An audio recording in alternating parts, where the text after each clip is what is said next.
Welcome to Taiwan Talks. I'm Albert Chiu. China's Ministry of Foreign Affairs announced Premier Li Qiang's visit to Malaysia on May 24th. He also attended the ASEAN Gulf Cooperation Council China Summit held in Kuala Lumpur from May 26th to 28th. According to Reuters, this is the first ever joint summit among the three parties, signaling the emergence of a new trilateral cooperation framework spanning China's ASEAN and the GCC. The summit drew international attention as the U.S.-China trade war entered a prolonged phase. Joining us today are Lai Yizhong, Pacific Foundation President, and Yuan Yi, National Zhengzhi University Institute of International Relations Zhejiang Research Fellow. A very warm welcome to both on the show. China maintains strong economic and trade relations with ASEAN and Arab countries. According to official data, ASEAN is China's largest trading partner. In the first quarter of 2025, bilateral trade between the two sides reached US $234 billion. China is also the largest trading partner of the Gulf Cooperation Council, we call it as the GCC, in 2024. China-GCC trade surpassed US $288 billion. So the first question goes to President. Against the backdrop of rising US tariffs around the world, what is the significance of the first ever summit among China, ASEAN, and the Arab countries? I think it is important for us to remember that the ASEAN-GCC Summit, this is not the first time. Actually, the ASEAN-GCC Summit first was held in year 2023. That basically was 2 years ago. But this is the first time that they include China in this summit. So in a sense, and also because of the summit is held in the Kuala Lumpur, Malaysia, the President and the Prime Minister of Malaysia also happened to be the chair of the ASEAN this year. So I think it is an initiative coming from Malaysia about inviting China to attend this ASEAN-GCC Summit. So it makes it as a trilateral between ASEAN, GCC, and China. So I think it is important for us to know that who takes the initiative. In my view, I think that's Malaysia. And then the way that Malaysia wanted to take the initiative in including China in this sense, I think is definitely both has an economic as well as strategic by trying to involve China in all the important geopolitical affairs in his mind. And so I think that's probably should be the backdrop about why the summit was held in this way. And then people definitely would like to refer to the Chinese and China and ASEAN, as well as China and Gulf state for their very strong economic ties. But we also need to know that China and Gulf state for the FTA talk, that started way back in year 2004, but that hasn't finished anything yet. In comparison with the China-ASEAN FTA, which basically has been completed in year 2012 or year 2010. So basically, we are talking about two very different economic trajectories between China-ASEAN and China-GCC. So right now, the issue is that since Malaysia want to invite China in this annual, the ASEAN and the GCC summit meetings, also, we know that the United States launched a big tariff war in which ASEAN itself suffered heavy casualties. Vietnam, 49%, even the Thailand, 32%, Indonesia, 34%, and other countries, they have like a 50, or even the most, the one that received the least tariff is Singapore, which also has about 10%. So I think that the economic issue with the United States definitely is at hand about why the UNRWA would like to invite China in this summit. So you would suggest that the China-GCC summit would be more like symbolic and less substance, whereas for the China-ASEAN kind of meeting would be like kind of form an alliance to kind of protect themselves from this tariff wars initiated from Trump. And what about you, Professor Yuan?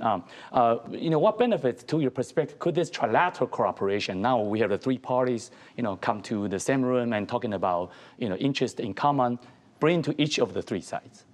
I think Dr. Lai has highlights the very nature of this gathering. I also noticed on the Chinese Foreign Ministry, their treatment of the event is not as a regular summit event, rather something differently. So once you taking into account the timing, I think what matters the most about everybody is responding to the ongoing protracted U.S.-China trade war.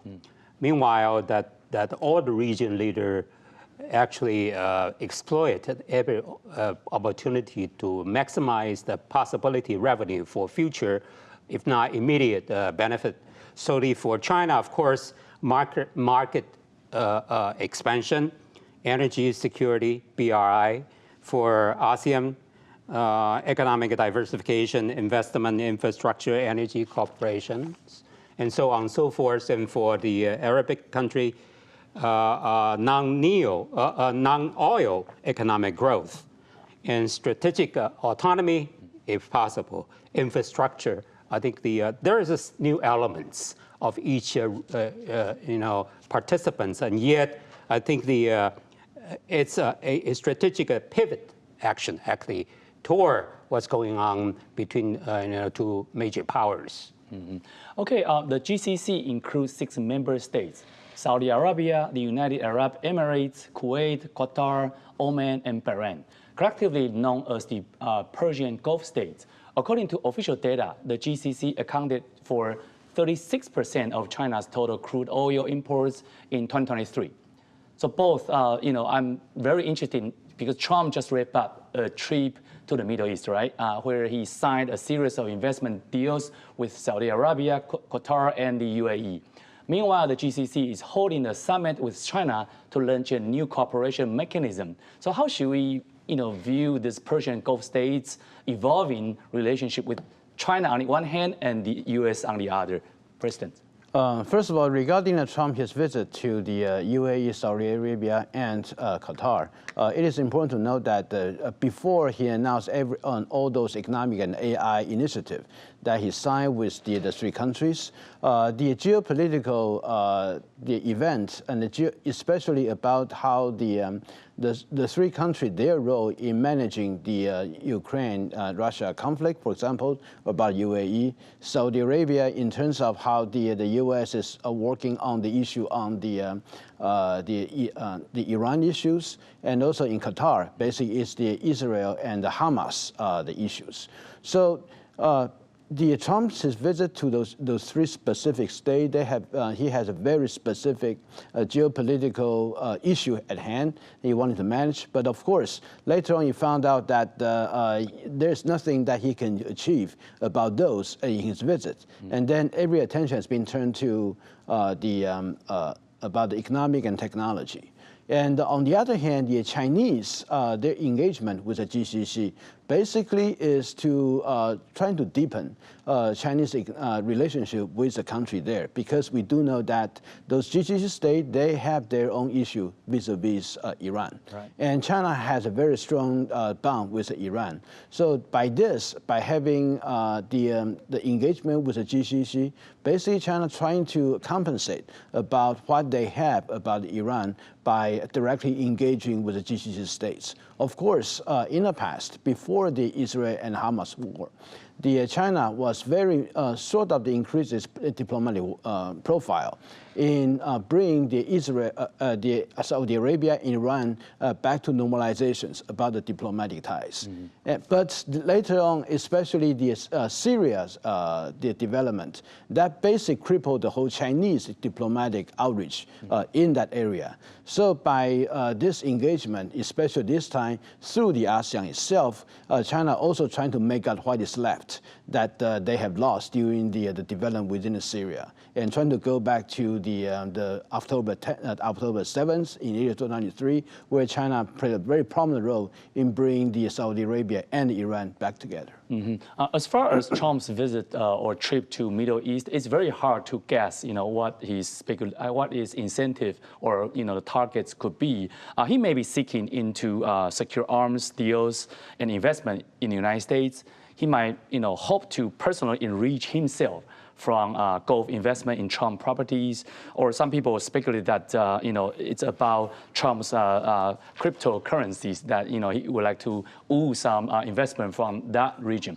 So, Professor, could you also help us to understand that from Trump's perspective, kind of in light of what I just said, that what he might try to gain from Persian, the Gulf states, and also the ASEAN, that if Trump can have the two-handed policies over there. Actually, I'm not too surprised.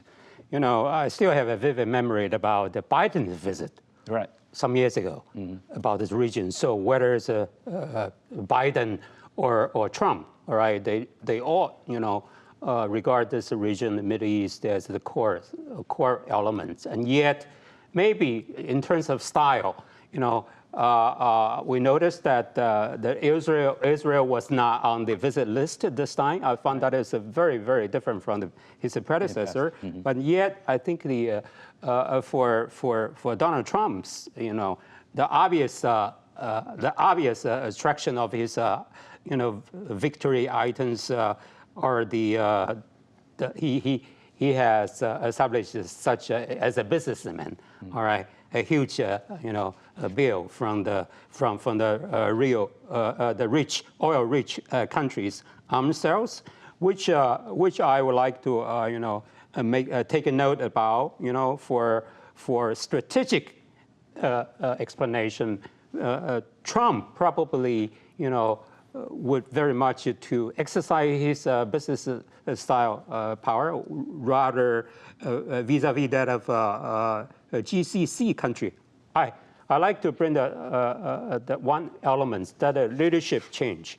It's obvious that GCC states have experienced generational change. So the newly empowered leaders of these oil-rich regions, the leadership simply wishes to demonstrate it, their sustained effort to making a strategic hedging between the two rival powers. So that's one side of benefit that could benefit from meeting these challenges one another.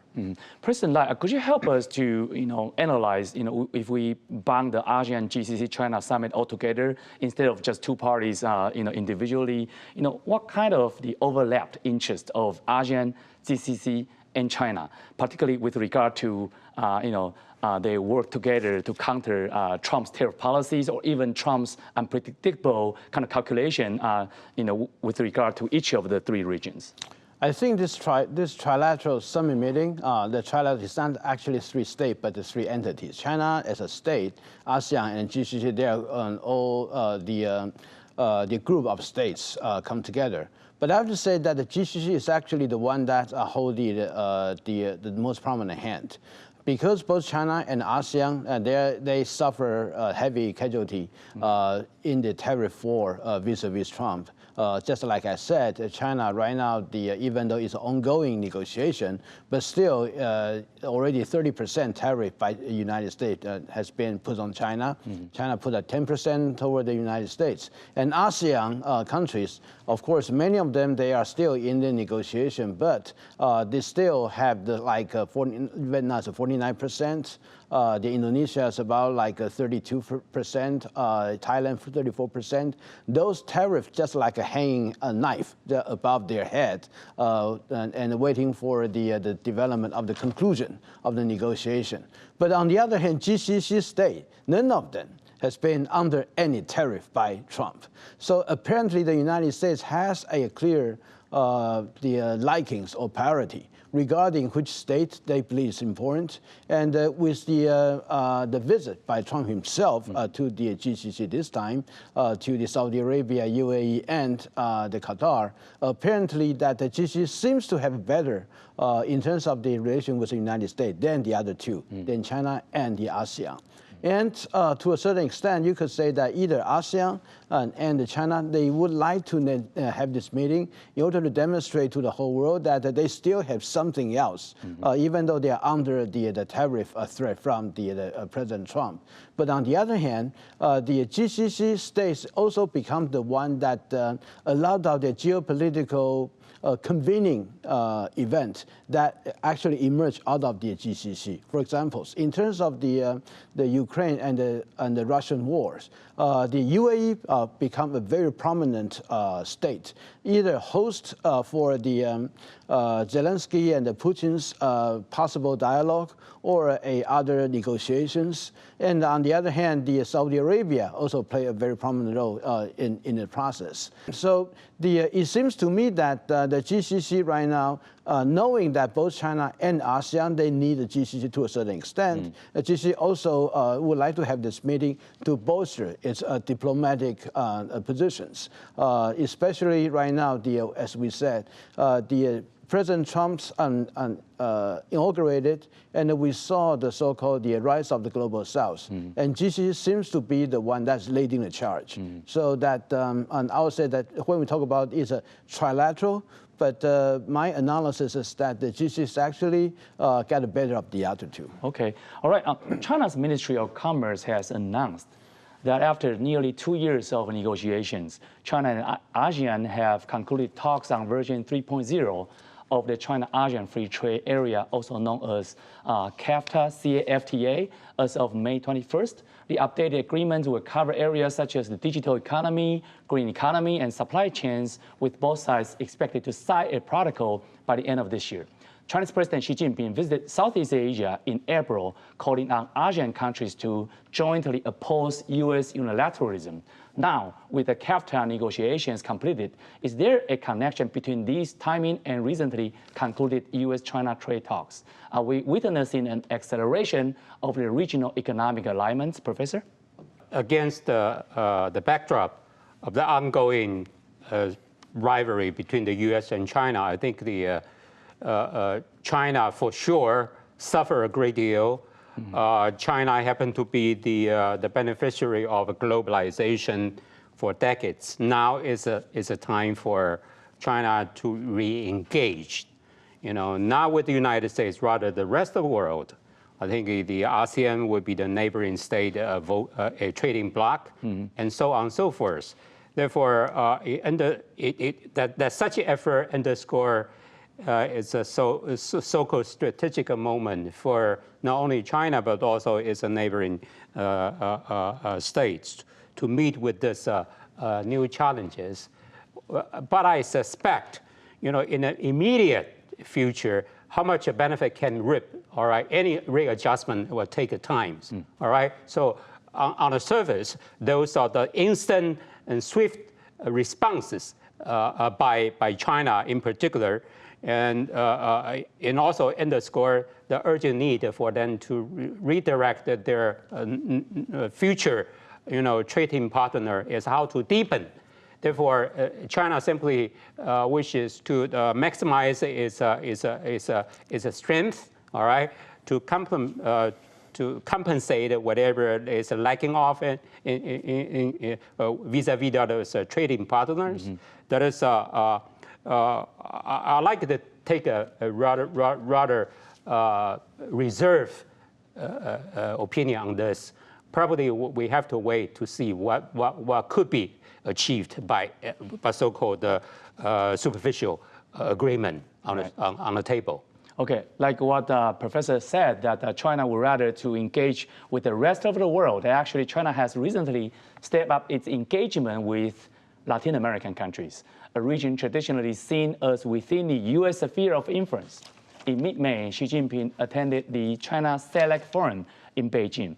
Select being known as the Community of Latin American and Caribbean States, where he met with Brazil, Colombia, and Chile heads of states. During the forum, Xi stated that there are no winners in tariff or trade wars and pledged US $9.2 billion in credit supports for Latin American countries. So my question is that Latin America has long been considered part of the U.S. sphere of influence. However, this year's China Select Forum drew participation from more than 30 Latin American countries. Brazil signed over 30 agreements with China, while Colombia announced its intention to join the BRI, the Belt and Road Initiative. So how should we assess the current state of China's relations with the Latin American nations, President? First of all, the China and the Latin America relationship goes way back for at least about 30 years.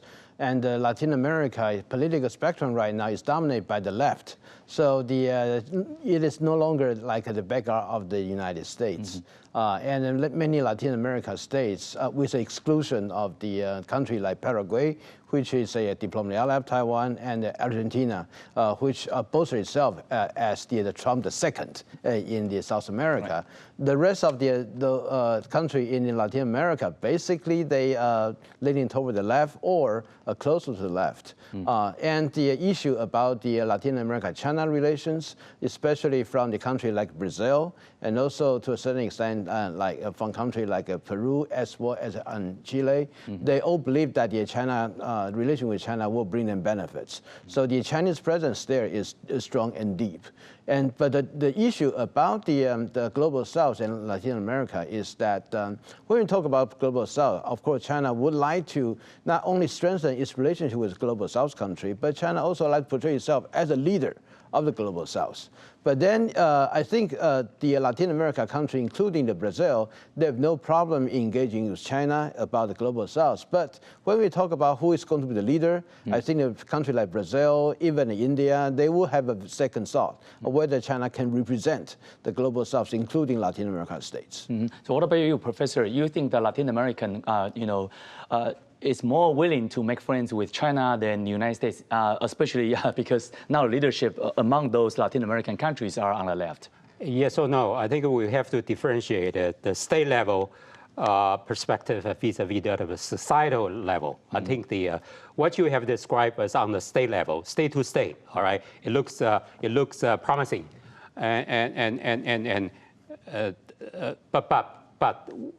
if one delve into a societal level, especially the Caribbean, the Central American small states, I think the societal response to this is they were rather to seeking asylum or seeking economic benefit by moving illegally or legally to the North America, in the United States, making money there and remit it back to their home states. So one could tell the drastic different gestures, whereas the South America, Latin America, I think the most states are very much have shown their willingness to engage China, all right, by all means. So this is so we have to differentiate the different level of responses, and altogether 33 nation states in this region, experienced before, long before the so-called U.S.-led development that was in the past. Now it's about time to experience what Beijing has preached. All right, different mental models and different type of development mode. So the time will tell. All right, and yet I think it's fair to say the Latin America seems to also exploit the walk with two legs. A follow-up for you, Professor Yuan, is that at the China Select Forum, she also said that China and Latin America should build a South-South cooperation model and defend the common interest of the Global South. So demands of the Global South, I suppose, is against the Global North, okay, including the United States especially. So how should we interpret this China broader diplomatic scheme or strategy, Professor? All right, the so-called Global South is nothing new. One could easily trace as early as 1955. Start with the non-aligned movement, followed by Group of Seven, and so on and so forth. On each wave a decade, I think the underdeveloped world, all right, to begin with, in the aftermath of the Second World War, they collaborated from the ideological perspective. So one could say, Global South has been the natural ally to the ideological movement, all right, under various brands. So what Xi has experienced is ever since he took the office, he launched a very ambitious project, BRI, to incorporate mostly of the Global South as a partner. So the overall envision of the Global South to be the post-colonial states, I think this is a very important label to glue China within as one coalition forces to confront with the West. confront with the developed states, using this common element to pursue a joint economic prosperity is one of the visible sign of their benefit. So I think whoever sits into the president to become the president of PRC, I think that they will follow this very similar. Xi is included. So so that would be a movement, okay, for years to come, to push then together to foster and probably to exploit a possibility that the global South could achieve something. Okay.